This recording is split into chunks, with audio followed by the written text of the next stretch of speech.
Jemaat sekalian, mari kita bersama-sama bersatu hati dalam doa untuk pewartaan firman Tuhan. Mari kita berdoa.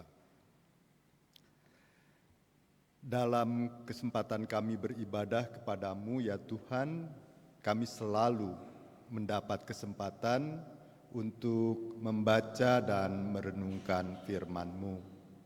Namun selalu kami merasa bahwa kemampuan dan akal pikiran kami tidak dapat memahami apa yang Tuhan kehendaki untuk kami lakukan. Oleh karena itu, setiap kali kami ingin membaca dan merenungkan firman Tuhan, kami datang kepadamu, kami memohon kepadamu. Kiranya Engkau menolong kami, mengurapi kami dengan kuasa Ruh-Mu yang kudus, supaya apabila kami membaca, apabila kami merenungkan, kami dapat memahami apa yang Tuhan hendak katakan kepada kami. Dan bukan cuma itu, kami juga ditolong untuk bisa melakukan apa yang Tuhan kehendaki itu di dalam kehidupan kami sehari-hari. Kami berdoa di dalam nama Yesus Tuhan kami. Amin. Jemaat sekalian, dasar renungan kita diambil dari kitab Injil Lukas pasal yang ke-24 ayat 36 sampai 48. Perikop yang berjudul Yesus menampakkan diri kepada murid-murid, ke semua murid. Yang akan saya baca Alkitab terjemahan baru edisi 2. Jadi mungkin ada sedikit perbedaan dengan edisi yang pertama. Yesus menampakkan diri kepada semua murid. Sementara mereka bercakap-cakap tentang hal-hal itu, Yesus tiba-tiba berdiri di tengah-tengah mereka dan berkata kepada mereka, "Damai sejahtera bagi kamu." Mereka terkejut dan takut dan menyangka bahwa mereka melihat hantu. Tetapi Ia berkata kepada mereka, "Mengapa engkau terkejut? Dan apa sebabnya timbul keraguan-raguan di dalam hati kamu? Lihatlah tanganku dan kakiku, aku sendirilah ini. Rabalah aku dan lihatlah bahwa hantu tidak ada daging dan tulangnya, seperti yang kamu lihat ada padaku." Sambil berkata demikian, Ia memperlihatkan tangan dan kakinya kepada mereka. Ketika mereka belum percaya karena girangnya dan masih heran, berkatalah Ia kepada mereka, "Apakah kamu punya makanan di sini?" Lalu mereka memberikan kepadanya sepotong ikan bakar. Ia mengambilnya dan memakannya di depan mereka. Ia berkata kepada mereka, "Inilah perkataanku yang telah kukatakan kepadamu ketika aku masih bersama kamu, yakni bahwa harus digenapi semua yang tertulis tentang aku dalam Taurat Musa, nabi-nabi dan Mazmur." Lalu Ia membuka pikiran mereka sehingga mereka mengerti kitab suci. Katanya kepada mereka, "Ada tertulis begini, Mesias harus menderita dan bangkit dari antara orang mati pada hari yang ketiga. Dan juga dalam namanya berita tentang pertobatan untuk pengampunan dosa harus diberitakan kepada segala bangsa, mulai dari Yerusalem. Kamulah saksi-saksi dari semuanya ini." Sampai di situ pembacaan Alkitab kita. Yang berbahagia adalah orang yang mendengarkan firman Tuhan serta memeliharanya di dalam hidupnya. Haleluya. Selamat pagi Ibu Bapak sekalian. Ibu Bapak dan saudara-saudara sekalian, hari ini kita diajak merenungkan firman Tuhan dalam tema menjadi saksi kebangkitan dan kebenaran. Siapa yang dimaksud dengan menjadi saksi itu? Sebelum menjawab pertanyaan itu, mungkin perlu jelas dulu bagi kita. Siapa sih yang bisa disebut sebagai saksi? Saksi itu adalah orang yang dihadirkan untuk menyatakan satu kejadian.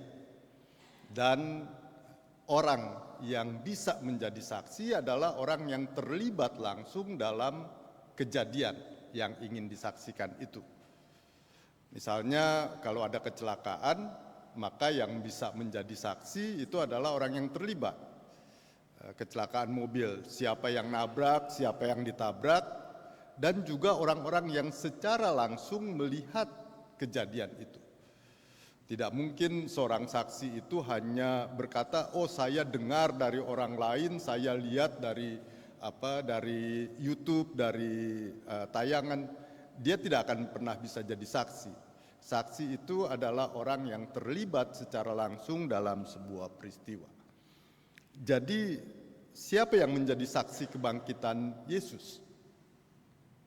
Tentu saja pertama-tama adalah para murid. Mereka adalah orang yang terlibat secara langsung dalam peristiwa kebangkitan Yesus.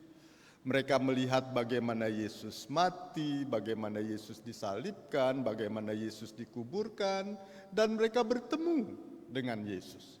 Berjumpa dengan Yesus yang berkenan datang menjumpai mereka. Bahkan ketika mereka ragu apakah ini Yesus yang mereka kenal dulu, Yesus memperlihatkan bekas lukanya, bahkan Yesus bersama dengan mereka kemudian meminta makan dari mereka. Yesus ingin membuktikan bahwa dia sudah bangkit dari kematian. Dan karena itu para murid adalah orang-orang yang menjadi saksi yang benar. Karena mereka melihat secara langsung apa yang terjadi. Tapi selain para murid, adakah orang lain yang bisa menjadi saksi kebangkitan Yesus? Ada. Ya. Misalnya ada orang yang tidak melihat kematian Yesus, tapi dia berjumpa dengan Yesus yang bangkit. Ya. Dia bisa menjadi saksi dari kebangkitan Yesus karena dia berjumpa dengan Yesus. Itulah yang dialami oleh Rasul Paulus. Paulus bukan murid Yesus, Paulus tidak melihat Yesus disalibkan dan mati, tapi Paulus berjumpa dengan Yesus yang berkenan datang menjumpai dia. Kita tahu cerita tentang Paulus ketika dia memburu orang-orang Kristen karena kebenciannya terhadap orang Kristen. Dalam perjalanannya dia kemudian berjumpa dengan Yesus yang berkata, Saulus, Saulus, gitu, yang memanggil nama dia, Saulus, Saulus, mengapa engkau menganiaya aku? Gitu ya. Dalam perjumpaan itulah kemudian Paulus jadi percaya bahwa ya, Yesus yang mati dulu itu sekarang sudah bangkit dan dia menjumpai aku, dan itulah yang menjadi dasar kesaksian Paulus untuk menyatakan Yesus sudah bangkit. Dan karena itu berulang kali kita melihat dalam surat-surat Paulus, Paulus menegaskan, aku menjadi rasul bukan karena orang, bukan karena murid-murid Yesus yang mengatakannya kepadaku. Aku menjadi rasul, aku bersaksi tentang kebangkitan Yesus karena Yesus sendiri yang datang menjumpai aku. Dan demikian juga saudara sekalian, saya ingin mengatakan bahwa ratusan juta orang Kristen di dunia, termasuk kita juga bisa menjadi saksi kebangkitan Yesus. Kita memang tidak melihat peristiwa salib itu, ya, yang terjadi 2000 tahun lebih lalu. Kita tidak melihat bagaimana Yesus disalibkan, mati dan dikuburkan. Tapi kita berjumpa dengan Yesus yang sudah bangkit itu. Kapan kita berjumpa? Saudara, ada dua momen perjumpaan kita yang kita rasakan dan kita alami tiap-tiap waktu. Tentu orang yang merasakan perjumpaan inilah yang bisa menjadi kesaksian, menjadi saksi-saksi dari kebangkitan Yesus. Yang pertama adalah ketika kita beribadah di gereja. Saudara sadar ketika saudara datang ke gereja, saudara berjumpa dengan Yesus? Seluruh rangkaian ibadah minggu itu ditata demikian rupa untuk memungkinkan orang berjumpa dengan Yesus. Karena kebaktian kita dibuat sebegitu rupa menjadi sebuah dialog antara Yesus, antara Allah dengan kita. Allah datang menyapa kita dengan salam, lalu kita menyambut dengan pujian. Allah datang mengatakan hukum-hukumnya kepada kita, lalu kita mengatakan, ya Tuhan, saya tidak layak hidup sebagai manusia yang berdosa karena hukum-hukum-Mu menyatakan bahwa aku berdosa. Lalu Allah datang menyampaikan berita anugerahnya kepada kita dan kita menyambut dengan sukacita berita itu.